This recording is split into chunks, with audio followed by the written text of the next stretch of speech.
Hello, welcome to Current Sir Infotech. आज की video में हम देखेंगे जो बजट 2025 में इनकम टैक्स की नई रिजीम्स आई हैं वो कैसे वर्क करती हैं। जैसा कि सभी को पता है कि 12,75,000 तक अब कोई टैक्स नहीं लगेगा, क्योंकि 12 लाख तक जो है वो टैक्स रिबेट में आता है और 75,000 की स्टैंडर्ड डिडक्शन है। चलिए इसको एक कैलकुलेटर की हेल्प से समझते हैं और आप भी उसको उस कैलकुलेटर की हेल्प से कैलकुलेट कर सकते हैं। तो सबसे पहले हम गूगल क्रोम में लिखेंगे भास्कर। भास्कर लिखने पर आपके सामने दैनिक भास्कर की वेबसाइट ओपन हो जाएगी। फिर हम भास्कर पर क्लिक करेंगे। क्लिक करने के बाद आपके सामने इस तरीके का होम पेज नज़र आएगा। इसमें आपने क्लिक करना है बजट 2025 लाइव पर। लाइव पे क्लिक करने के बाद आपने यहाँ पर इनकम टैक्स कैलकुलेटर पर क्लिक करना है। तो आपके सामने इस तरह का एक कैलकुलेटर ओपन हो जाएगा। इस कैलकुलेटर में आप अपनी ओल्ड टैक्स रिजीम जो है उसका टैक्स और न्यू टैक्स रिजीम है उसका टैक्स, दोनों का टैक्स देख सकते हैं। साथ ही वित्तीय वर्ष या 2025-26 जो कि अभी चल रहा है, जो कि जिसका बजट अभी आया है, उसके अकॉर्डिंग आपकी क्या इनकम बनेगी वो भी देख सकते हैं। और जो करंटली फाइनेंशियल ईयर चल रहा है 2024-25 उसका भी टैक्स आप यहाँ पर देख सकते हैं। ठीक है, तो अगर आपको इस साल का टैक्स कैलकुलेट करना है जो अभी आपको भरना है मार्च तक का, तो वो आप 24-25 में कैलकुलेट करें। वो 24-25 क्लिक करके कैलकुलेट करें। और अगर आपको नेक्स्ट फाइनेंशियल ईयर का जो आपको 2026 में भरना होगा वो कैलकुलेट करना है, तो आपको 25-26 को सिलेक्ट करना होगा। तो अभी हम 25-26 के अकॉर्डिंग ही इस कैलकुलेटर का यूज़ करके चेक करेंगे कि न्यू बजट में हमें क्या बेनिफिट मिले हैं। तो जैसा कि हमें पता है कि 12,75,000 तक की इनकम पे अब कोई टैक्स नहीं लगेगा। ओल्ड टैक्स रिजीम में ये 1,87,200 रुपये बनता है, लेकिन न्यू टैक्स रिजीम में अब ये ज़ीरो बन जाएगा। जैसा कि मैंने पहले भी एक्सप्लेन किया, 12 लाख तक की इनकम पे कोई टैक्स नहीं है और 75,000 की स्टैंडर्ड डिडक्शन है, इसलिए टोटल टैक्स जीरो हो जाता है।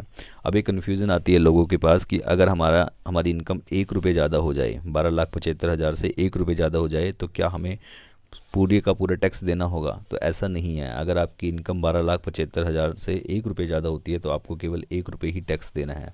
ऐसा क्यों है? इसके लिए सरकार ने एक फ़ॉर्मूला बनाया हुआ है कि अगर आपकी इनकम इतनी है, जैसे कि हमारी इनकम 12,75,000 1 रुपये बन रही है, इसके अकॉर्डिंग अगर हम अपनी इनकम को कैलकुलेट करेंगे तो टैक्स को कैलकुलेट करेंगे तो वो लगभग हमारा 60,000 के करीब टैक्स आएगा। तो अगर हम 12,75,000 पे 60,000 का टैक्स दे देंगे तो हमारी इनकम तो घटकर 12,10,000 रुपये रह जाएगी, जो कि 12,75,000 कमाने वाले से भी कम होगी। ठीक है, इसको कंपनसेट करने के लिए एक फ़ॉर्मूला बनाया गया है कि अगर आपकी इनकम इतनी है कि उसमें से इनकम टैक्स को घटाकर 12,75,000 से भी कम हो जा रहे हैं, तो आपको पूरा टैक्स नहीं देना है। आपको उतना ही टैक्स देना है जो आपकी इनकम में से 12,75,000 को माइनस करके आता है। जैसे यहाँ पर 12,75,000 1 रुपये में से 12,75,000 को अगर हम माइनस करेंगे तो केवल 1 रुपया बचेगा, वही हमने टैक्स देना है। ठीक है, सिमिलरली अगर मैं बात करूँ 13 लाख की किसी की इनकम है तो उसका टैक्स जो है वो 26,000 रुपये उसको देना होगा। एक्चुअल टैक्स स्लैब के अकॉर्डिंग आप कैलकुलेट करोगे तो ये टैक्स लगभग आपका बनकर आएगा, ये टैक्स आपका लगभग 75,000 के करीब जो है वो बनकर आएगा 13 लाख पे।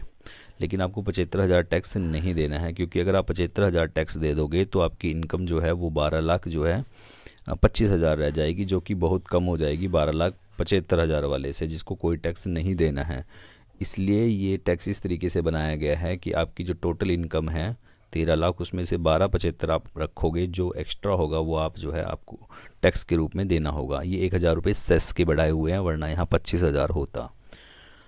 अगर आपकी इनकम जो है 13.5 लाख रुपए है तो आपको 74,000 रुपये टैक्स देना है। यहाँ पर वो चीज़ आती है कि जब लोग कहते हैं कि अनफेयर है, कि जो 12,75,000 कमाएगा वो भी घर 12,75,000 लेके जाएगा, जो 13,50,000 कमाएगा वो भी घर जो है वो 12,75,000 ही लेके जाएगा, क्योंकि उसको 75,000 रुपये का अभी 13.5 लाख रुपए में से 75,000 टैक्स देगा तो उसको 12,75,000 ही लगभग बचेंगे।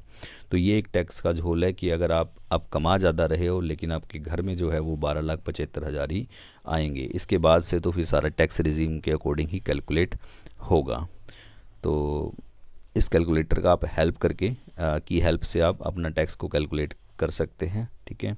और अगर आप ओल्ड रेजिम में कैलकुलेट करना चाहते हैं तो यहाँ पर नीचे कुछ डिडक्शन का ऑप्शन भी दिया गया है, आप उसका भी इस्तेमाल कर सकते हैं, ठीक है। तो ये बात थोड़ी अनफेयर लगती है कि 12,75,000 वाले को भी जो है 12,75,000 मिलेंगे और 13,50,000 वाले को भी 12,75,000 रुपये ही मिलेंगे। यहाँ पर गवर्नमेंट को कुछ ना कुछ रिलैक्सेशन करनी चाहिए।